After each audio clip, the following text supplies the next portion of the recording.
Mga sintomas ng walang pera. Una, laging tulala. Hindi nakakausap ng maayos dahil sa iniisip na mga bayarin. Pangalawa, mainit din ang ulo. Madaling magalit kahit hindi mo naman inaano. Pangatlo, matamlay ang katawan. Walang energy at laging pagod sa kakaisip ng mga utang. Utang pa more.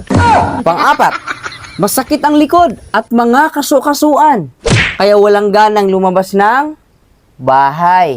At ang panglima, panlalabo ng paningin. Lalo na kapag dumating na ang bills ng tubig at kuryente. At para hindi lumala ang mga sintomas na yon, eto ang mga reseta para sa inyo. Teranol, Casinilin, Quartasol, Salapigesic at Manicetamol.